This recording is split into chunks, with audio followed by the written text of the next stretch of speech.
या आठवड्यात मराठी एंटरटेनमेंट विश्वात काय घडलं खास? कोणती बातमी राहिली जास्त चर्चेत? कोणतं गॉसिप रंगलं? या सगळ्याचा आढावा आपण आजच्या टॉप 10 न्यूज मध्ये घेणार आहोत. सुरुवात करूयात आजच्या टॉप 10 एंटरटेनमेंटला. अभिजित पानसे दिग्दर्शित ठाकरे हा सिनेमा या आठवड्यात प्रेक्षकांच्या भेटीला आला. सिनेमाला प्रेक्षक चांगलीच गर्दी करत असून फर्स्ट डे फर्स्ट शो साठी प्रेक्षकांनी खूपच गर्दी केली.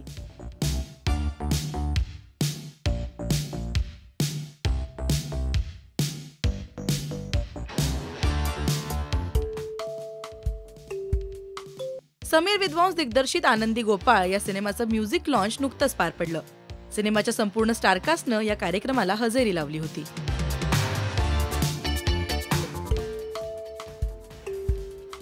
मराठी सिनेसृष्टीमधलं क्यूट कपल सिद्धार्थ चांदेकर आणि मिताली मयेकर यांचा साखरपुडा पार पडला. या सोहळ्याला मराठी सिनेविश्वातील अनेक कलाकार हजर होते.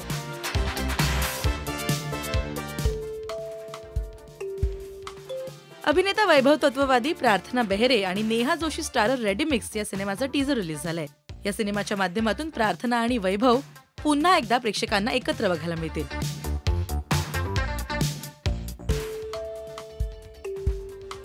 आपल्या अभिनयानं रसिकांच्या मनात स्थान मिळवणारी अभिनेत्री स्मिता तांबे लग्नबंधनात अडकली. नाट्यकलाकार वीरेंद्र द्विवेदीसह स्मिताचा विवाह सोहळा पार पडला.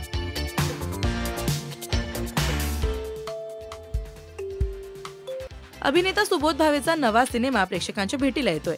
काही क्षण प्रेमाचे हा सुबोधचा नवा सिनेमा प्रेक्षकांच्या भेटीला येईल.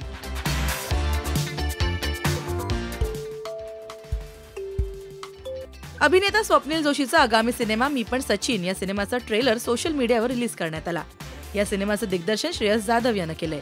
1 फेब्रुवारीला हा सिनेमा रिलीज होईल.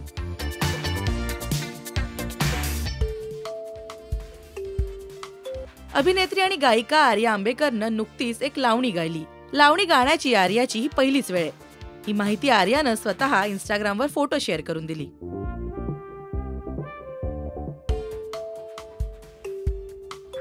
अभिनेता अमेय वाघ सध्या एका म्हाताऱ्या व्यक्तीच्या गेटअपमध्ये बघायला मिळाला. संगीत संशय कल्लोळ या नाटकासाठी अमेयनं 65 वर्षांच्या फाल्गुन रावांची भूमिका साकारली होती.